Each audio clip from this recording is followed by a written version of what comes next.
जी class, अब हम part number 6 करने जा रहे हैं। तो आप यहां देख सकते हैं कि दो फ्रैक्शंस हैं, दरमियान में माइनस साइन है। यहां पर भी एलसीएम लेना होगा, मगर एलसीएम लेने से पहले जबरदस्त तरीके से आपने ये बात चेक करनी है कि डिनोमिनेटर्स कहीं से भी फैक्टराइज तो नहीं हो रहे, कहीं डिनोमिनेटर्स में कोई फॉर्मूला तो नहीं लग रहा, कहीं डिनोमिनेटर्स में से कुछ कॉमन तो नहीं आ रहा। तो आप यहां देखिए तो यहां y के ऊपर क्या है, स्क्वायर है, और माइनस साइन दरमियान में है, और 1 के ऊपर आप जब चाहे स्क्वायर लगा सकते हैं। और अगर आप पहले स्क्वायर के नीचे मौजूद वैल्यू को a मान लें और दूसरे स्क्वायर के नीचे मौजूद वैल्यू को b मान लें, तो a square minus B square किसके इक्वल होता है? a plus B, a minus B के इक्वल होता है। तो इसका मतलब ये हुआ कि यहां हम फर्स्ट फ्रैक्शन के डिनोमिनेटर में ये फॉर्मूला अप्लाई करते हुए y और 1 को एक बार प्लस करके और एक बार माइनस करके लिख सकते हैं। तो 4y over y plus 1, y minus 1, और माइनस साइन के बाद y प्लस 1, y माइनस 1। अब हम यहां एलसीएम लेते हैं। एलसीएम लेने के लिए जो को डिनोमिनेटर में सब कुछ उठा के लिख दीजिए। यहां क्या है? y प्लस 1, y माइनस 1, और वहां क्या है? y minus 1। तो y माइनस 1 का पूरा सिस्टम तो लिखा जा चुका है, ठीक है। या अगर कुछ अलग होता, मिसाल तौर पर यहां पर y माइनस 2 होता, तो हम जरूर यहां लिखते, ठीक है। लेकिन क्योंकि इसको लिखा जा चुका है, इसलिए आप लिखने की जरूरत नहीं है। लेकिन एक बात याद रखिएगा, अगर आपने इसको कभी लिख दिया, रिपीट भी कर दिया, y माइनस 1 को दो बार भी लिख दिया, जवाब सही आएगा आपका, मगर काफी क्वेश्चन को आप लेंदी कर देंगे, ठीक है। तो लिखने से जवाब गलत नहीं आएगा। तो अच्छा है, जब आपको एक शॉर्टकट मिल रहा है तो शॉर्टकट पे जाएं। और वो शॉर्टकट क्या है? अगर एलसीएम में कोई चीज रिपीट हो रही हो तो उसे रिपीट करने की जरूरत नहीं है। अब आए, जब आप यहां पर एलसीएम को डिनोमिनेटर डिवाइड करवाएंगे तो पूरा डिनोमिनेटर पूरे के पूरे एलसीएम को उड़ा देगा, यानी कि y प्लस 1 से y प्लस 1 भी कैंसिल, y माइनस 1 से y माइनस 1 भी कैंसिल, तो बचा क्या है? 1। 1 जब मल्टीप्लाई होगा तो 4y ऐसे आ जाएगा। फिर माइनस साइन, y माइनस 1 से y minus 1 cancel, y plus 1 बचा, और माइनस y प्लस 1 इस वाले ऊपर वाले y प्लस 1 से क्या हो जाएगा? मल्टीप्लाई। तो y प्लस 1 क्या बनेगा?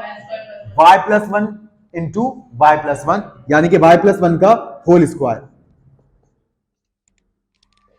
अब हम इसको a प्लस बी के होल स्क्वायर के फॉर्मूले से ओपन करेंगे, क्योंकि पावर तो अंदर आ नहीं सकती, टर्म्स प्लस दरमियान में प्लस है। तो 4y माइनस, अब एक कर्ली ब्रैकेट, क्योंकि माइनस साइन के बाद आप पूरे सिस्टम को ब्रैकेट के अंदर बंद रखेंगे। क्या होता है a प्लस बी के स्क्वायर का formula? a square plus 2ab plus B square. और ये फॉर्मूला जब जब आप लगाएंगे साइड में जरूर मेंशन कीजिएगा, जैसे मैंने यहाँ a square minus B square का फॉर्मूला मेंशन किया है। a का मतलब y है, शुरू के दो ब्रैकेट्स में y आ गया और आखिर के दो ब्रैकेट्स में b यानी कि 1 आता है। अब y प्लस 1 और y minus 1 as it is. उसके बाद 4y माइनस साइन के बाद ब्रैकेट अपनी जगह पर, चाहे तो कर्ली ब्रैकेट लगाएं चाहे राउंड ब्रैकेट लगाएं, कोई फर्क नहीं पड़ता, मगर क्योंकि अंदर से अब राउंड ब्रैकेट खत्म होने जा रहा है इसलिए मैंने बाहर राउंड ब्रैकेट लगा दिया है, ठीक है। y का स्क्वायर क्या बनेगा? y स्क्वायर प्लस 2y 1 जा 2y, और प्लस साइन के बाद 1 का स्क्वायर क्या बनेगा? 1, और यहां डिनोमिनेटर में क्या आ जाएगा? y प्लस 1 y माइनस 1, और अब आप माइनस साइन से इस ब्रैकेट को ओपन करेंगे तो क्या हो जाएगा? Minus plus minus y square minus plus minus 2y minus plus minus 1, यानी कि ब्रैकेट ओपन करने के लिए आपने तमाम टर्म्स को इस बाहर वाले माइनस साइन से मल्टीप्लाई करवाया, और डिनोमिनेटर में y plus 1 y minus 1 as it is नीचे आ गया।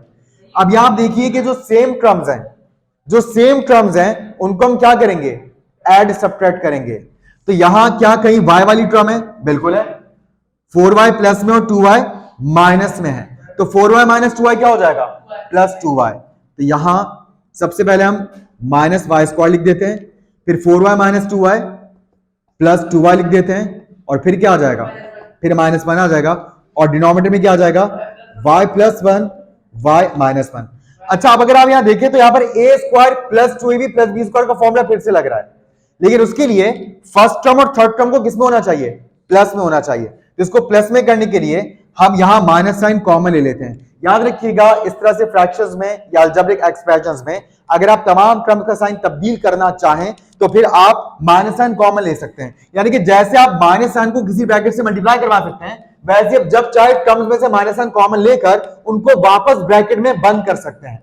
तो मैं यहां माइनस साइन कॉमन लेके टर्म्स को ब्रैकेट में बंद कर रहा हूं, तो एक बार फिर तमाम टर्म्स माइनस साइन से मल्टीप्लाई करवा के लिखी जाएंगी। Minus minus plus Y square minus plus minus 2y और माइनस माइनस प्लस 1, और डिनोमिनेटर में क्या आ जाएगा y प्लस 1 y माइनस 1। अब आप देखिए यहां पर a square minus 2ab plus B square का फॉर्मूला लग रहा है। हमें कैसे पता चला?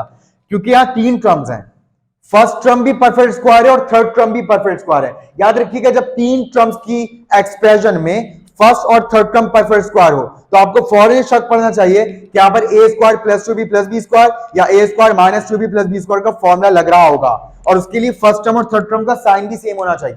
तो आप देख सकते हैं वो माइनस में था तो हमने प्लस में कर लिया माइनस साइन कॉमन लेकर, और अब यहां पर हम इसको फॉर्मूला लगाकर देखते हैं। तो फॉर्मूला लगाया a स्क्वायर, मिडिल टर्म में माइनस है तो माइनस 2ab और plus B square curly bracket close, क्योंकि पूरा सिस्टम माइनस साइन से मल्टीप्लाइंग फॉर्म में है।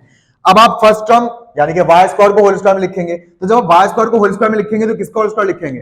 y का होल स्क्वायर, और 1 का होल स्क्वायर होगा। अब यहां स्क्वायर के नीचे y, इधर से y देखकर लिख दिया, और इधर स्क्वायर के नीचे 1 है, यहां से 1 देखकर लिख दिया, तो फॉर्मूला कंप्लीट हो गया a square minus 2ab plus B square. क्योंकि यहां a होता है तो 2 के बाद भी a आता है, और वहां b होता है और यहां पर भी 2a के बाद b आता है। तो अब हम देखेंगे कि क्या ये बिल्कुल इक्वल है इसके। तो y का स्क्वायर क्या बनेगा? y स्क्वायर 2 1 जा 2 और y एज इट इज, ये देखें 2y, और प्लस 1 का स्क्वायर वापस 1, और डिनोमिनेटर में y plus 1 y minus 1 as it is. अब हम इसको वापस फॉर्मूले में बंद कर रहे हैं तो minus sign as it is, और ये किसका होल स्क्वायर हो जाएगा? a माइनस बी का होल स्क्वायर। मगर यहां a की जगह कौन था? y, और b की जगह कौन था? 1, और डिनोमिनेटर में क्या है? y plus 1 y minus 1। अब आप देख सकते हो ऊपर y माइनस 1 की पावर 2 है, यानी कि y माइनस 1 के कितने ब्रैकेट्स हैं? 2 ब्रैकेट्स हैं, मगर नीचे y माइनस 1 का एक ब्रैकेट है, तो नीचे के एक ब्रैकेट से, क्योंकि मल्टीप्लाइंग फॉर्म में है ना, कैंसिल हो सकता है, तो नीचे के एक ब्रैकेट से ऊपर का एक ब्रैकेट कैंसिल, ऊपर अब सिर्फ y माइनस 1 की होल पावर क्या रह गई? 1 रह गई। और यहां पर अब हमारा जवाब आ जाएगा minus y under bracket y minus 1 और डिवाइडेड बाय y प्लस 1। और आप चाहें तो माइनस साइन से आप इस ब्रैकेट को मल्टीप्लाई भी करवा सकते हैं। कैसे? माइनस प्लस माइनस y और minus minus plus 1 divided by y plus 1, और फिर आप चाहें तो क्योंकि 1 प्लस में 1 को पहले लिख दें और y माइनस में तो माइनस y को बाद में लिख दें, क्योंकि 1 जो प्लस में शुरू में प्लस साइन नहीं लगता, तो और ज्यादा सिंप्लीफाई लगेगा देखने में, और ज्यादा सिंप्लीफाइड फॉर्म में आ जाएगा। अच्छा, जब आपने ऊपर 1 को पहले और y को बाद में कर दिया है तो नीचे भी 1 को पहले और y को बाद में कर दें, क्योंकि कम्यूटेटिव प्रॉपर्टी ऑफ एडिशन तो ये कहती है कि आप बेफिक्र होकर तरतीब को तब्दील कर सकते हैं प्लस में, मगर माइनस में साइन समेत आप पोजीशन चेंज करते हैं। तो आप y प्लस 1 को क्या लिख सकते हैं? 1 प्लस y लिख सकते हैं। तो आप जवाब ऐसे भी प्रेजेंट कर सकते हैं और आप जवाब ऐसे भी प्रेजेंट कर सकते हैं। तो I hope you understand this question ji.